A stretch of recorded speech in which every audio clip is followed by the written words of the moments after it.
Baik, Assalamualaikum warahmatullahi wabarakatuh. Alhamdulillahirabbil alamin wassalatu wassalam ala Rasulillahi wa ba'd. Eh, Pada kesempatan yang berbahagia ini kita akan melanjutkan perkuliahan kita tentang materi wakaf ya. Jadi kita pada pertemuan yang lalu kita sudah membahas tentang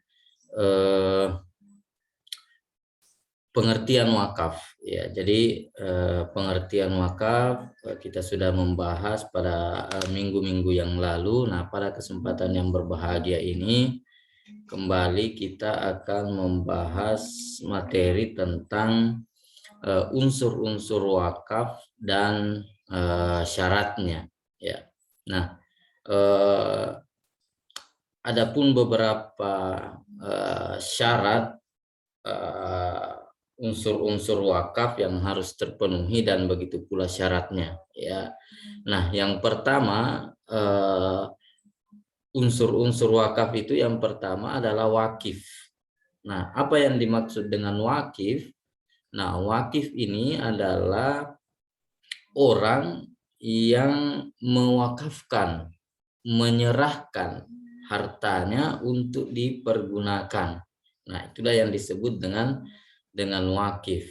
Nah, apa syarat daripada wakif? Nah, ini kan pertama unsurnya yang harus terpenuhi bahwa harus ada wakif, harus ada orang yang menyerahkan hartanya. Nah, itu. Nah, yang menjadi persyaratan daripada wakif itu yang pertama dia harus dewasa. Ya, jadi tidak boleh seorang wakif itu orang yang menyerahkan hartanya itu orang yang masih anak-anak ya atau belum balik. Nah, itu. Kenapa? Nah, ditakutkan mereka belum cakap terhadap apa yang mereka serahkan. Jadi asal menyerahkan saja. Nah, makanya persyaratannya yang pertama itu adalah dewasa. Kemudian yang kedua itu harus berakal sehat. Ya, jadi meskipun orang itu dewasa, tetapi ada kelainan pada apalagi namanya akalnya, maka itu pun tidak dibenarkan ya untuk berwakaf ya. Karena salah satu persyaratannya itu harus berakal sehat ya. Jadi dia pertama harus dewasa, kemudian yang kedua akalnya harus sehat. Jadi orang ini normal secara manusia. Nah, kemudian yang selanjutnya adalah tidak terhalang melakukan perbuatan hukum. Ya, artinya dia tidak apalagi namanya terhalang oleh sesuatu yang lain sehingga dia tidak bisa melakukan perbuatan hukum menurut undang-undang. Ya. Kemudian yang keempat itu adalah merupakan pemilik sah harta benda wakaf. Ya, jadi tidak boleh menyerahkan atau berwakaf sedangkan dia bukan pemilik sah daripada harta benda yang akan dia wakafkan. Ya, tentu tidak dibenarkan ya kalau misalnya dia berwakaf tetapi itu adalah milik orang lain. Ya, maka wakaf itu salah satunya persyaratannya dari wakif, orang yang berwakaf itu dia menjadi pemilik sah ya terhadap harta benda yang diwakafkan ya. Baik itu dibuktikan dengan sebagaimana nanti yang kita lihat di harta benda wakaf ya. Nah, kemudian yang kedua harta benda wakaf ya.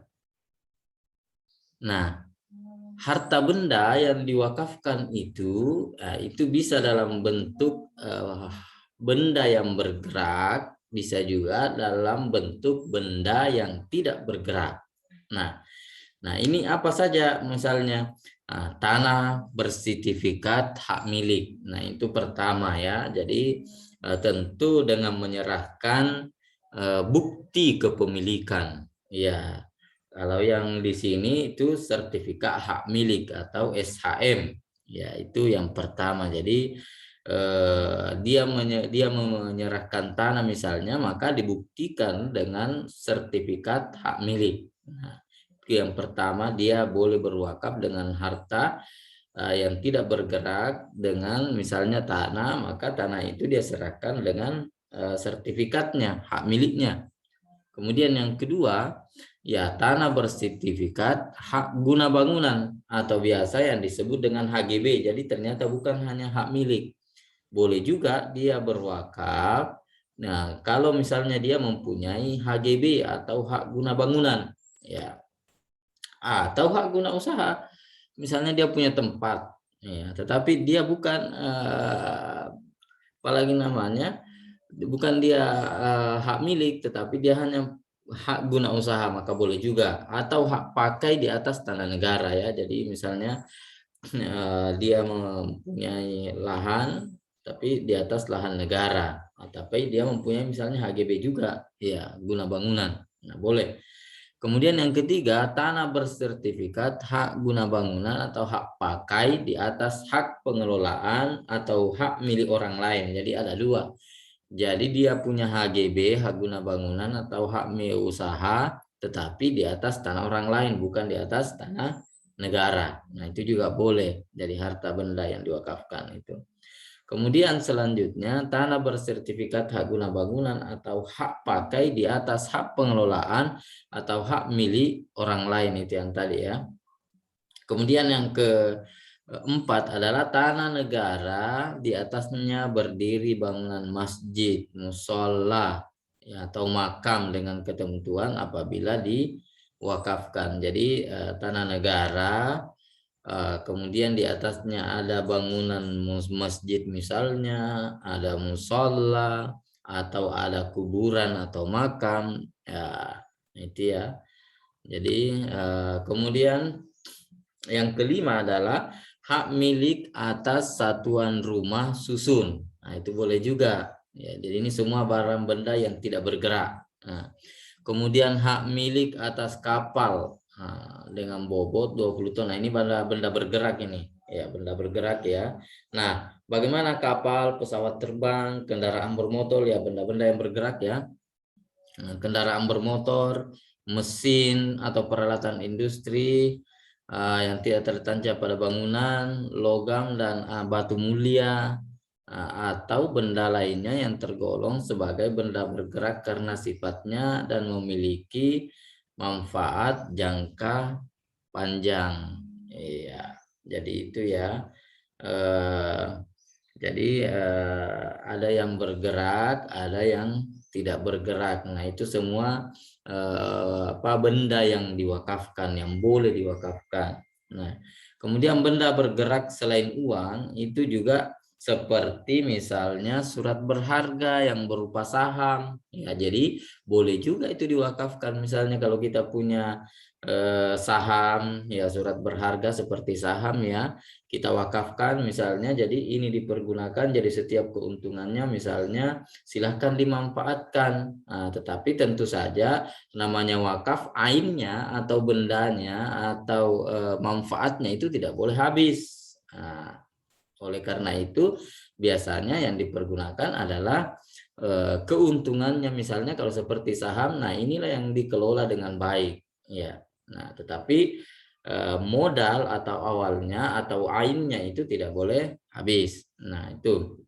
Kemudian bisa juga hak atas kekayaan intelektual atau haki. Nah, itu bisa juga. Misalnya kita punya haki yang dipergunakan di industri atau di tempat lain, nah boleh juga misalnya itu diwakafkan kepada orang lain, ya.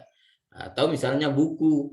Nah, karena kita sudah melakukan hakinya, hak kekayaan intelektualnya di Kemenkumham, sehingga kita punya hak di sana, maka boleh kita wakafkan sehingga dia tidak ada unsur komersial lagi. Boleh juga seperti itu.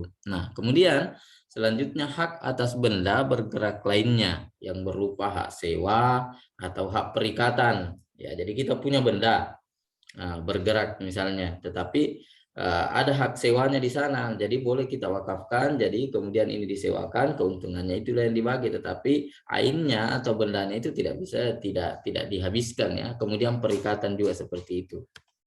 Nah, jangka waktu wakaf. Nah, jangka waktu wakaf itu sebenarnya dalam undang-undang bisa ada yang berjangka, jadi tidak selamanya. Jadi bisa kita menentukan wakaf itu misalnya tempo atau jangka waktunya sekian. Nah, itu bisa seperti itu misalnya. Atau ada juga yang untuk selama-lamanya karena tidak mungkin ditarik kembali, seperti misalnya makam ya, jadi kita mewakafkan tanah untuk kuburan itu kan tidak mungkin ditarik kembali, atau untuk masjid dan lain-lain sebagainya. Tetapi misalnya surat berharga dan lain-lain sebagainya itu bisa berjangka. Nah, Undang-Undang Wakaf mengatur salah satu unsur wakaf adalah jangka waktu tertentu. Hal ini terkait dengan lamanya wakif dalam melepaskan sebagian harta bendanya untuk diwakafkan. Nah, itu tadi yang saya sebutkan bahwa ada dua memang, ada yang berjangka, ada juga yang untuk selama-lamanya. Ya, seperti yang saya sebutkan tadi. Nah, kemudian selanjutnya adalah ikrar wakaf. Ya, jadi inilah unsur-unsur yang harus ada. Nah, yang pertama ikrar wakaf itu adalah pernyataan kehendak ya dari wakif. Nah, wakif tadi kan adalah orang yang mewakafkan ya hartanya. Ya, diucapkan secara lisan dan tentu saja diperkuat dengan adanya tulisan ya atau surat ya kepada nazir. Nazir itu adalah orang yang menerima wakaf. Nah, untuk mewakafkan harta benda miliknya. Kemudian selanjutnya adalah tujuan atau peruntukan wakaf. Nah, ini tujuannya bisa dalam bentuk sarana dan kegiatan ibadah. Nah, contohnya misalnya masjid, musola, ya. Nah, itu seperti itu. Kemudian selanjutnya adalah sarana dan kegiatan pendidikan serta kesehatan. Ya, jadi bisa mewakafkan tanah untuk sekolah, bisa mewakafkan tanah untuk rumah sakit dan lain-lain sebagainya. Nah, kemudian selanjutnya bantuan kepada fakir miskin, terlantar, yatim piatu atau beasiswa. Nah, bisa itu tadi seperti misalnya bantuan saham atau hak paten atau apa. Nah, itu kan dipergunakan keuntungannya untuk membantu anak-anak miskin, anak terlantar, anak yatim piatu. Tetapi tentu saja ainnya atau objek tadi pada wakafnya tadi itu tidak habis. Nah, tetapi dia sebagai modal ya. Kemudian selanjutnya yang keempat adalah kemajuan dan peningkatan ekonomi umat. Nah, itu tadi juga bahwa ternyata wakaf itu kan bisa dipergunakan untuk kemajuan dan peningkatan ekonomi. Ya, bisa misalnya ada modal, ada uang, kita wakafkan sekian miliar misalnya, kemudian itu jadikan sebagai bantuan usaha. Nah, itu bisa juga seperti itu. Nah, kemudian yang kelima adalah kemajuan dan kesejahteraan umum lainnya yang tidak bertentangan dengan syariah atau perundang-undangan. Nah, itu tadi yang disebutkan. Kemudian selanjutnya yang terakhir unsur yang harus terpenuhi itu adalah ada yang disebut dengan nazir. Nazir yang saya sebutkan tadi adalah orang yang mengelola atau orang yang menerima wakaf itu dikelola dengan baik sehingga tidak habis, karena ini bukan hibah, bukan pemberian. Nah, kalau hibah atau pemberian itu bisa habis. Nah, tetapi kalau dia wakaf maka tidak boleh dihabiskan oleh nazir. Jadi harus tetap ada jenisnya, ada nilainya, tidak habis. Tetapi yang dihabiskan atau yang digunakan itu adalah hasil pengelolaan atau keuntungannya. Nah, kalau itu dia benda yang bergerak atau benda yang kemudian mendapatkan keuntungan, berbeda dengan tanah misalnya, ya tentu memang tidak habis, ya atau yang lain buku misalnya. Nah, kemudian satu syaratnya itu adalah melakukan pengadministrasian harta benda wakaf. Ini tugas nazir. Syaratnya itu adalah melakukan pengadministrasian harta benda wakaf. Jadi dia mengadministrasikan itu. Kemudian yang kedua, mengelola dan mengembangkan harta benda wakaf sesuai dengan tujuan, fungsi, dan peruntukannya yang ditandatangani di awal. Ya. Kemudian yang ketiga, mengawasi dan melindungi harta benda wakaf. Nah, itu dia harus mengawasi, melindungi sehingga harta benda yang diwakafkan tadi tidak habis. Ya, kemudian melaporkan pelaksanaan tugas kepada Badan Wakaf Indonesia atau yang disebut dengan BWI. Ya. Wakif menyatakan kehendaknya berwakaf. Jadi wakif tadi ini dia kepada nazir dia menyatakan kehendaknya untuk mewakafkan ya kepada nazir. Kemudian pernyataan ikrar wakaf diucapkan oleh wakif atau kuasanya kepada nazir ya kepada orang yang menerima yang disaksikan oleh minimal 2 orang saksi di hadapan pejabat pembuat akta ya ikrar wakaf atau PPAIW. Nah, itu. Kemudian yang ketiga, pernyataan ikrar wakaf dapat dilakukan apabila memenuhi persyaratan administratif paling sedikit meliputi ya. Ada nama dan identitas orang yang berwakaf atau wakif, kemudian nama dan identitas nazir yang menerima dan mengelola wakaf, kemudian nama dan identitas petugas pelaksana nazir. Nah, khusus bagi nazir organisasi atau badan hukum. Ya, jadi kemudian selanjutnya adalah nama dan identitas saksi, data serta keterangan harta benda wakaf apa yang diwakafkan. Dalam hal harta benda wakaf berasal dari harta bersama, maka selain persyaratan administrasi ditambah dengan izin persetujuan dari orang yang dia temani bekerja sama tersebut. Nah, akta ikrar wakaf ditandatangani oleh wakif, orang yang berwakaf, kemudian nazir dan 2 orang saksi atau mauquf alaihi yang diwakafkan ya, disahkan oleh PPAIWA. Nah, itu tadi. AIWA salinannya dibuat oleh PPAIWA dalam 7 rangkap ya untuk disampaikan kepada wakif, nazir, mauquf alaihi, Kepala Kementerian Kantor Kementerian Agama Kabupaten Kota atau Kantor Pertanahan Kabupaten Kota dalam hal benda wakaf berupa tanah, Badan Wakaf Indonesia, kemudian selanjutnya instansi berwenang lainnya yang ada di pemerintahan ya. Jadi itu untuk legalitasnya ya.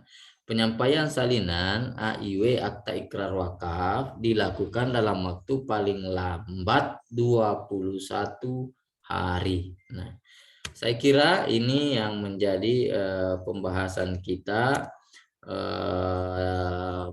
pada hari ini terkait dengan unsur-unsur wakaf dan syaratnya.